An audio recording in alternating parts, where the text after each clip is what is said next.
Hey everyone! Bike builds are like buses. And with that out of the way, I'm back in my unfinished bike cave searching for my cute little thief. I need his permission to build another bike, a bike that might divide my audience. With my cat handling gloves, I risk gathering the whole neighbourhood kitties with the irresistible noise. That didn't take long. It's been a while since he's actually done any work, but it's still nice to get his blessing when starting a new bike. Although it kind of looks like he's wanting to get into directing these days. So, with his blessing and directorial debut, let's build something I've not built on this channel yet. The direct is out of the bag regarding my new mountain bike sponsor, so no surprises that it's another pivot. Only this time it's an e-bike, the Shuttle LT to be exact. Before I go into more detail, I'm going to add a seat clamp and post so I can get it clamped in my stand. Like I mentioned in my Shadowcat build, I'm being supported by Pivot's UK importer, Saddleback. They also import other cool brands like Wolftooth and kindly supplied me with one of their seat clamps. I did get called out for using grease on my Shadowcat build. Now I thought I was being a good boy, but apparently some greases can be bad for carbon, so this time it's going on dry. A Wolftooth Resolve dropper post is next. This has a whopping 200mm travel, and I've been loving the one on my Shadowcat. It's one of the lightest and shortest posts for its travel, which means I can slam the post in the frame and drop the saddle extra low for the stunts. It's also got a built-in gyroscope, which really helps keep the bike upright. Here it is in action.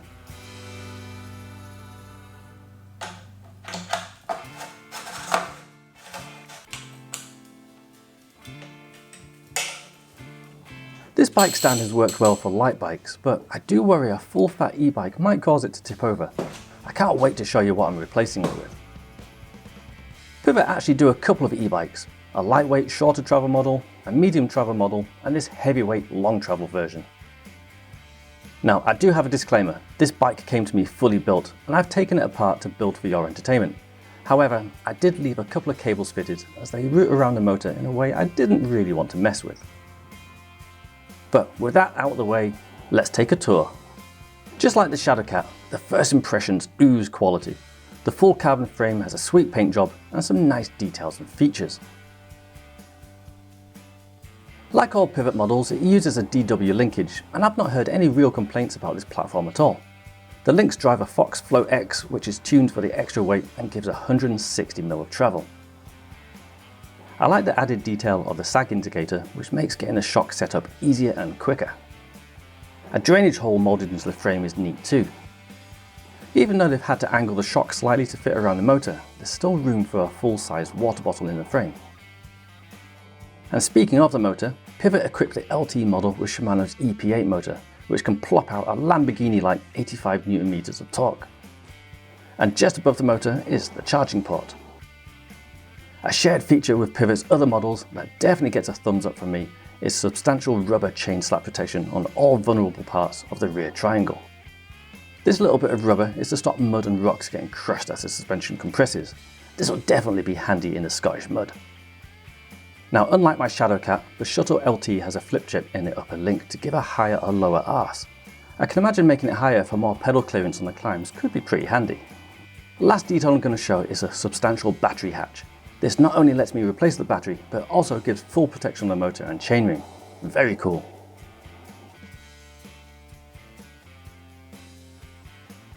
Well, the director's directed. Unlike Thor in that movie that happened, I'm going to go for the head, set first.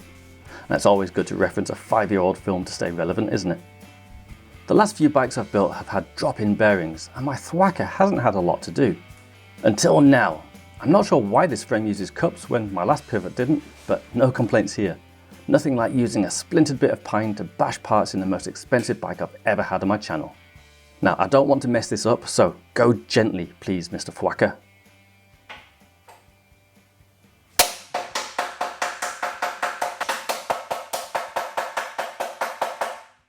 As violent as that was, the cups are flush.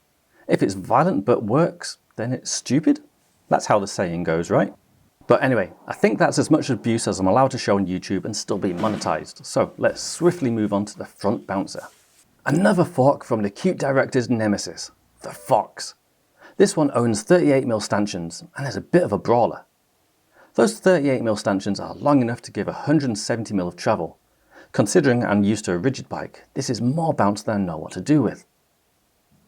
Fortunately, it has some dials and trunk which I can turn to make it do stuff differently, so I have no excuses for it not to feel nice. I do like little touches like this. We'll see if I actually ever end up racing this bike though. At this moment, I'm stoked because I feel like I don't need to cut the steerer as the bike came fully assembled. Let's see how long this stoke lasts. But first, here's the stem I'll use. Like the Shadowcat, it's Pivot's own brand and is 45mm with a 35mm clamp. It's quite nice, quite light, and quite strong. The golden triangle of quites.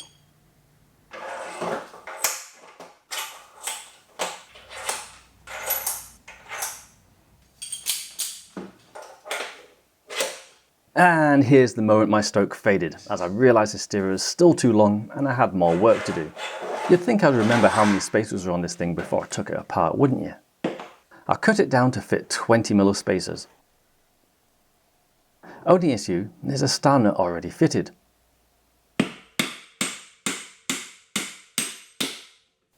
With that a little lower, I'll use the pipe cutter I recently got to trim it down. I complained that this method made a raised ridge as a wheel force material to either side that then needed work to remove. Someone mentioned that it depended which way round the wheel is, as often they're offset with one side flush. Sadly, my cutting wheel is symmetrical, so we'll leave a ridge no matter which way round I have it.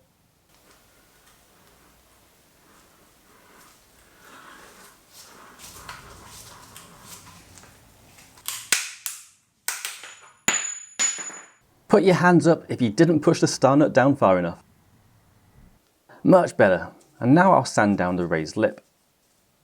I did this far too rudely last time, so here's a nice friendly version instead. With the steerer done, I suddenly remember that Pins gave me some really nice prototype headset spacers, and they'll match the seat clamp nicely.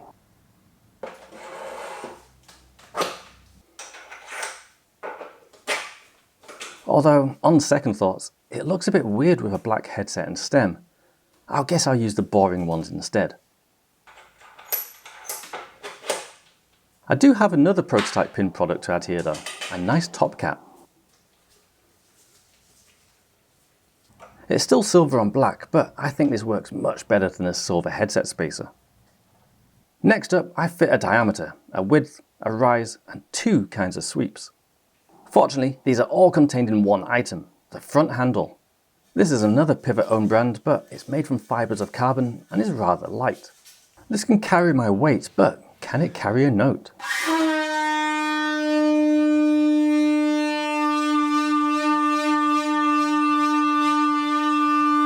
Well, I've no idea what note that was, but consider it carried.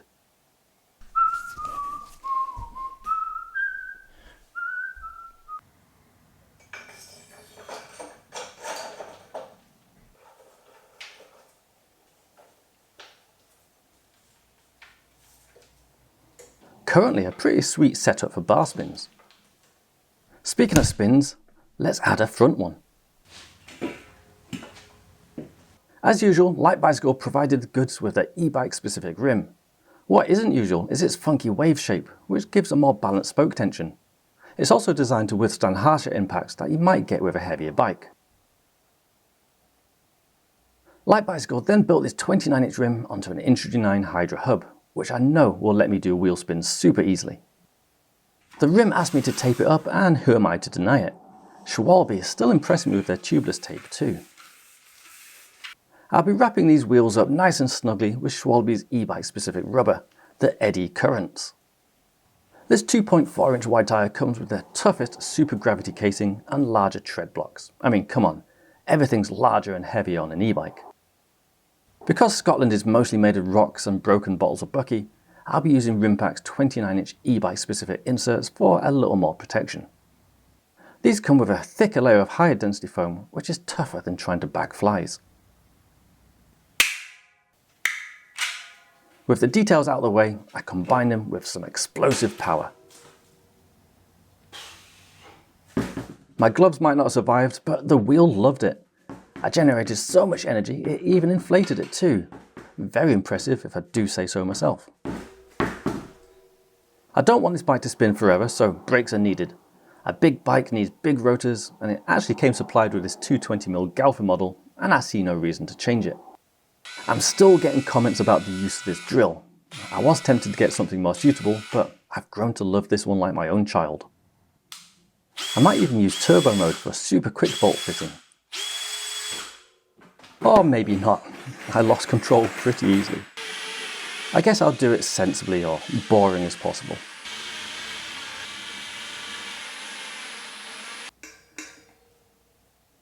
Another successful drill use. Those original snapped rotor bolts from the Shadowcat build are just a distant memory now. And then with the axle tight, I leave the Allen key in the vertical position to keep it out of the way when riding. The bike's looking a bit unbalanced. Let's fix that with another wheel. I call it wheel balancing. Same cooker combo as before, but with an added 690 engagement points. Although the motor also has engagement points. Some people might think that this increases the overall engagement points because sum plus sum equals more, but it actually decreases them as I now have twice the slack to take up between engagements. On the plus side, the motor seems like it has a one-way bearing style engagement system, which is almost instant. And having so many engagement points on the hub really helps reduce the slack, making the overall engagement points still high. Moving on, the rear-specific Schwalbe eddy current looks like it was heavily influenced by motocross tyres. With so many people already confusing e-bikes with motorbikes, this might stoke the fire a little bit.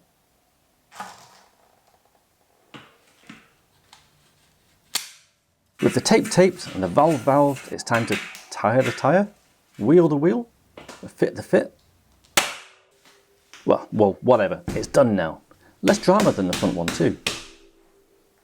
Of course, the rear gets some added jewelry with a massive Shimano XT cassette. Like I found on the Shadowcat, the micro spline is a little more fiddly to fit, but once it's on, it's solid and my gears have been mint even after a failed backflip. Now, it sounds funny to say, but I'm going to use a smaller 203mm rotor on the rear.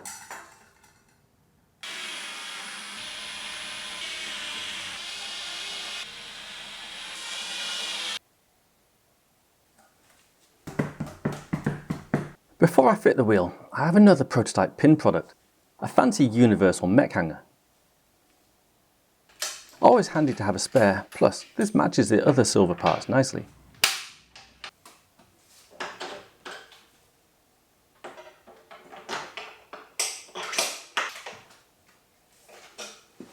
Ladies and gentlemen, we have a bike. Well, almost. I still need to stop it from rolling away, so let's fit some emergency brakes. A powerful bike needs a powerful brake, so the obvious thing to do is fit some Hayes Dominions. These come supplied with semi-metallic and sintered pads. I'll be fitting the sintered for reasons.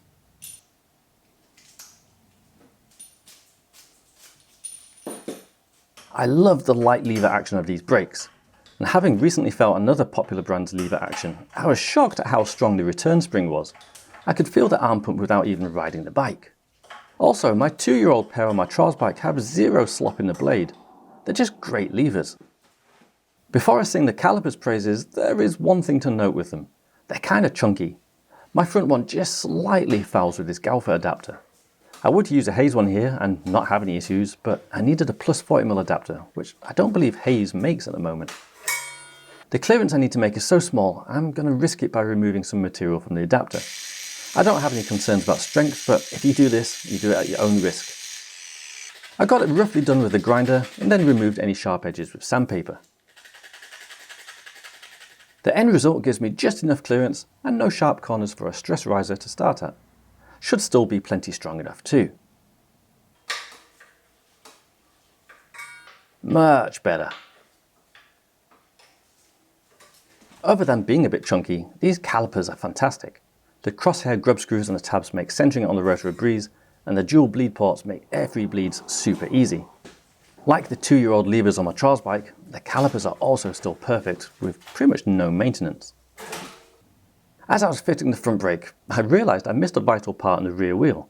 This is a magnet I need to fit over the disc rotor, so I know how fast I'm going.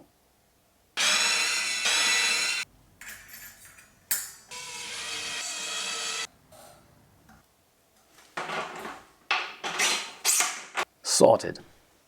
I then perform my finishing move on the front brake by using the forks hose guide and altering the exit angle on the caliper. Mortal Kombat has nothing on me.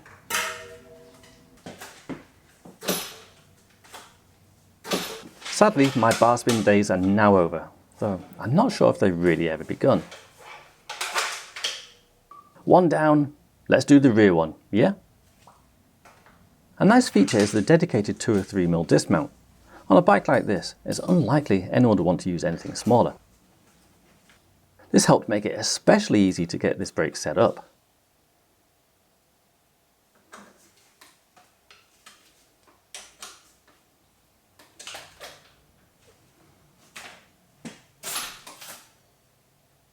With the brakes set up, the next thing to do is get the hose routed through the frame. I'll take the wheels off to make it easier to position the bike. This is where having such a huge access hole for the battery could be pretty helpful. I can almost pretend I'm artificially inseminating a cow. To route the hose, first I disconnect the lever like a surgeon, and then thread some wire through the chainstay and tie it to the hose to help me guide it through.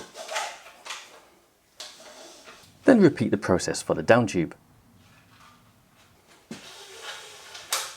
A new olive and barber fitted, and I reconnect the hose. Once the lever is fitted, I can see if I lost any fluid other than sweat. Amazingly not. If you're careful, you don't always need to bleed brakes after internally routing them. Even with bleeding these brakes being easy, it does save some work. Oh yeah, mustn't forget the hose exit angle. So I can now stop the bike, but that's useless if I can't make it go. So let's add some gears. And as a bit of an upgrade from the Shadowcat's XT shifters, this one comes with jewel covered XTR ones. I combined it with a Hayes Matchmaker clamp just to neaten things up a bit.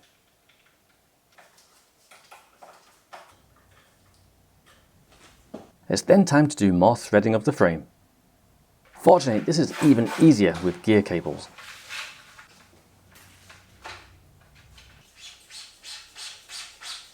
Another indication of this being a disassembled full build is the previously clamped gear cable.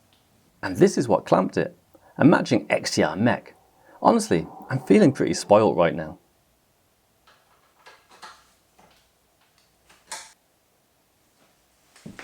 Let's get these gears up and dancing.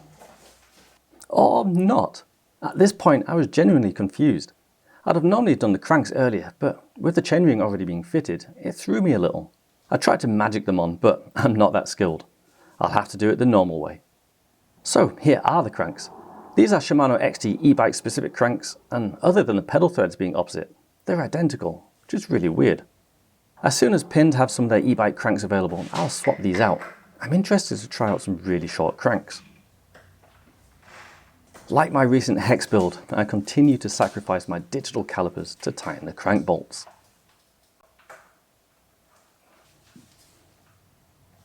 This reminds me of a Trials bike and a front freewheel system. One step closer to getting this pedalable. The next step is the chain. I've put the Shimano chain on my Shadowcat through some pretty tough trials moves and it's holding up fine, so I have no concerns with using this on this bike either. Now I've removed the shock to let me get the chain as short as I can. This should make the bike quieter as I'll get less chain slap with it just slightly tighter than a Tiger's tie.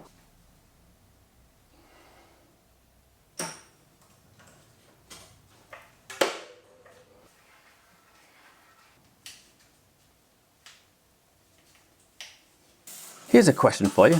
What do you think I did quicker? Edit this section of getting my gears working, or the actual setup of the gears themselves? Here's a hint, I suck at editing. While you ponder that over, I'm going to activate my seat post. Firstly, I dig out the cable I kind of crushed by inserting the seat post on top of. Then I add the inner cable. Then I realise I put it in the wrong way. And then I add the cable the correct way. I hook it up to the dropper and fit it. I then go and pick a ripe wolf-tooth dropper lever and attach it to the bar and the cable to it. Once all tight, things should move up and down on my command. And they do! Hurrah! I love it when a plan comes together. I don't fancy a post up the arse, so as a barrier, I add the same Pivot branded WTB chair as my Shadowcat. I've not put hundreds of miles on that one yet, but the first impressions were well good, so no complaints about adding another one on this bike.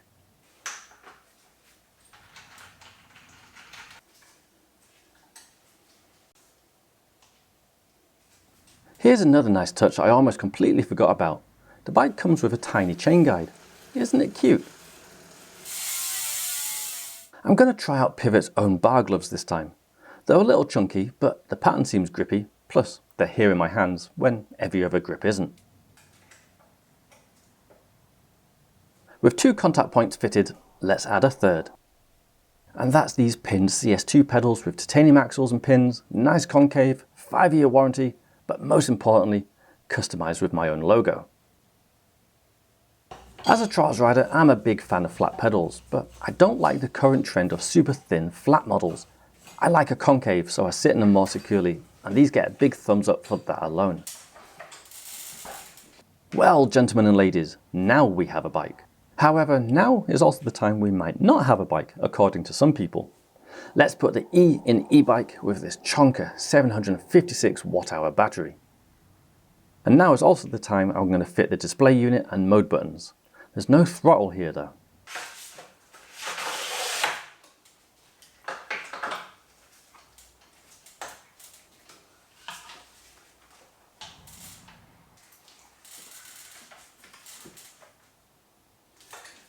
I have a distinct lack of skill of turning things on, so here's the moment of truth. It's alive! It's alive! This is exciting. So exciting in fact, I'm going to get things lined up and tight and have a quick play outside. Well, that's after I've amused myself with these boingy bits first.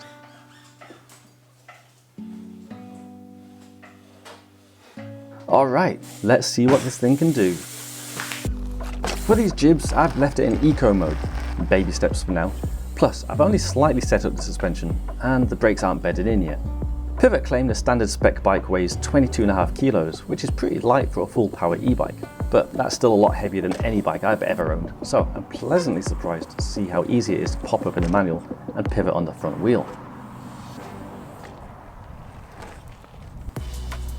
I never thought a 360 pivot would be possible.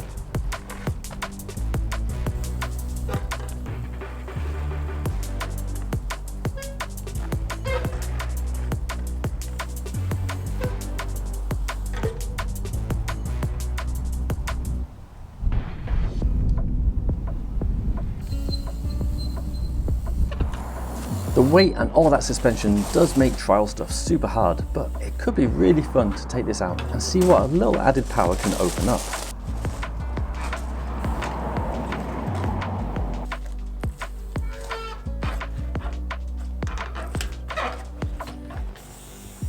So yeah, my first e-bike.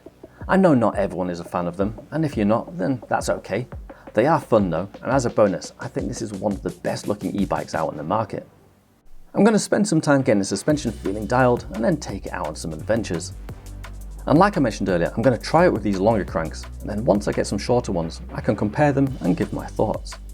Once again, this bike wouldn't be possible without support from really cool brands like Schwalbe, Light Bicycle, Pinned, Rimpact, Hayes, Inch9, Wolftooth, and of course Pivot themselves via Saddleback UK. Before I go, I do have the important jump of the Qt Director's approval and sign off of the build.